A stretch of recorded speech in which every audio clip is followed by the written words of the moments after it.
लंबा इंतजार हुआ खत्म। केदारनाथ धाम के पट खुले, भक्तों का लगा तांता। नमस्कार, मैं हूं दिव्यांजलि मोइत्रा। देवभूमि उत्तराखंड धरती का एक ऐसा स्वर्ग जिसे भगवान ने स्वयं अपने हाथों से सजाया। एक ऐसी दिव्य भूमि जिसे ऋषि मुनियों ने अपनी तपोभूमि बनाई। आस्था का इकलौता ऐसा केंद्र जिसके कण कण में शक्ति संग त्रिदेव बसते हैं। कहते हैं इस सृष्टि के सृजन से लेकर संहार के मालिक अगर कहीं बसते हैं तो वो है केदार घाटी। शिव का इकलौता ऐसा धाम जहां उनके दर्शनों के लिए पूरी दुनिया उमड़ती है।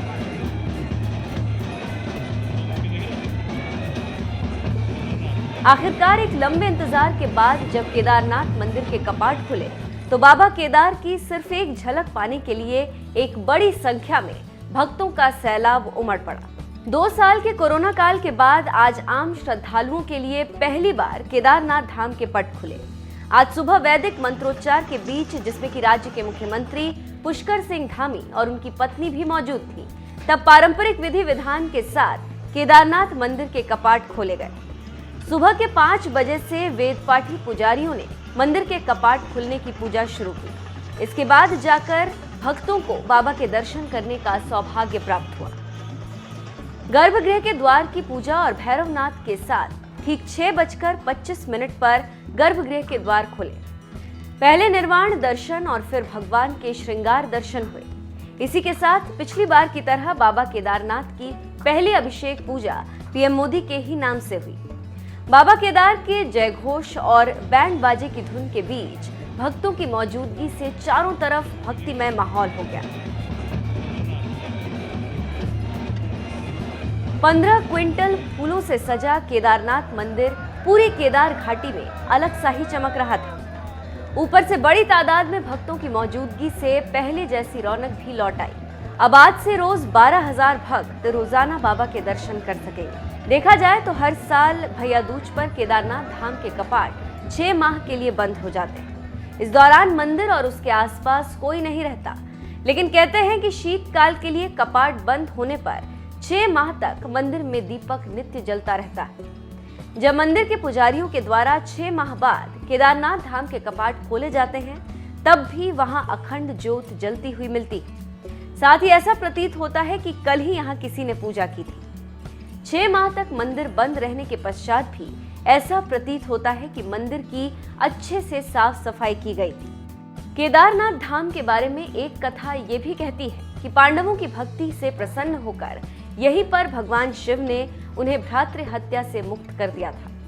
पुराणों में केदार श्रृंग पर भगवान विष्णु के अवतार नर और नारायण ऋषि ने तपस्या की थी। उनकी तपस्या से प्रसन्न होकर भगवान शंकर ने उनकी प्रार्थना अनुसार सदा ज्योतिर्लिंग के रूप में वास करने का वर प्रदान किया था। आज से 6 महीनों के लिए भोले के भक्त बाबा केदार के बिना किसी बाधा के दर्शन कर सकेंगे। लेकिन क्या आप जानते हैं, आज मंदिर में मौजूद जिस शिवलिंग की पूजा करने दुनिया से लोग यहाँ आते हैं, वही शिवलिंग 400 वर्षों तक बर्फ से ढका रहा। शोधकर्ता बताते हैं कि 13वीं शताब्दी से लेकर 17वीं शताब्दी तक ये पूरा परिसर बर्फ से ढक गया था। इसी बर्फ में 400 वर्ष तक शिवलिंग भी लुप्त हो गया। लेकिन जैसे ही 17वीं शताब्दी में यहाँ बर्फ का अनुपात कम हुआ, तब जाकर मंदिर और मंदिर में मौजूद शिवलिंग लोगों की दृष्टि में आए और इसके बाद से ही केदारनाथ यात्रा शुरू हुई। हालांकि अब कुछ लोग पुराणों की भविष्यवाणी के अनुसार ये दावा करते हैं, एक दिन नारायण की शक्ति से पहाड़ों का मिलन होगा व बद्रीनाथ तथा केदारनाथ के मार्ग लुप्त हो जाएंगे। इसके बाद एक नए धाम का उदय होगा जिसे भविष्य बद्री के नाम से जाना जाएगा। फिलहाल तो केदारनाथ धाम आने वाला प्रत्येक शख्स खुद को सौभाग्यशाली समझ रहा है, क्योंकि एक लंबे अंतराल के बाद जाकर बाबा केदार के दर्शन हो पा रहे हैं। केदारनाथ जी में दर्शन पूजन करने का मुझे सौभाग्य मिला है। बाबा केदार के दर्शन के साथ ही अभी मैंने आदि शंकराचार्य जी की समाधि स्थान वहां कुछ पल मैंने बिताए। एक दिव्य अनुभूति का वो पल था।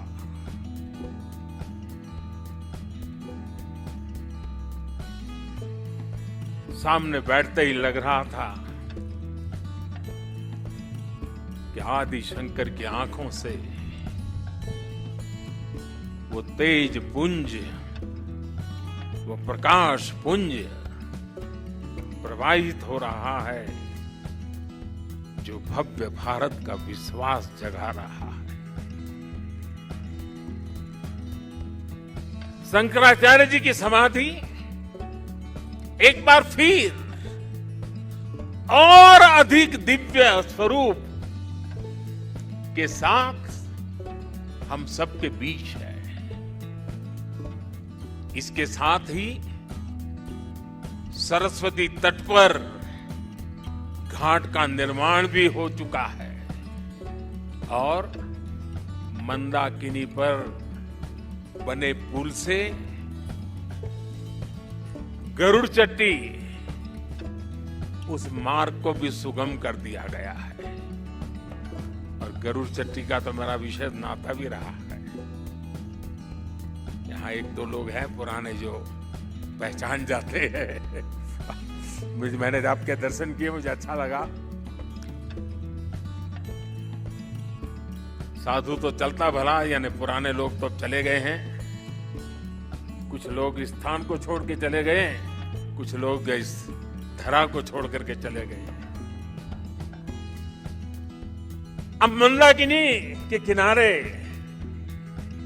बाढ़ से सुरक्षा के लिए जिस दीवार का निर्माण किया गया है, इससे श्रद्धालुओं की यात्रा अब और सुरक्षित होगी।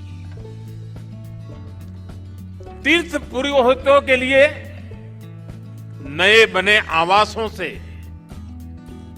उन्हें हर मौसम में सुविधा होगी। भगवान केदारनाथ की सेवा उनके लिए अब कुछ सरल होगी, कुछ आसान होगी। और मैंने तो पहले देखा है, कभी प्राकृतिक आपदा आ जाती थी तो यात्री यहां फंस जाते थे, तो इन पुरोहितों के घरों में ही एक एक कमरे में इतने लोग अपना समय बिताते थे। और मैं देखता था कि हमारे पुरोहित खुद बाहर ठंड में ठिठुरते थे, लेकिन अपने जो यजमान आते थे, जो अपने उनकी चिंता करते थे। मैंने सब देखा हुआ है, उनके भक्ति भाव को मैंने देखा हुआ है। अब उन मुसीबतों से उनको मुक्ति मिलने वाली है।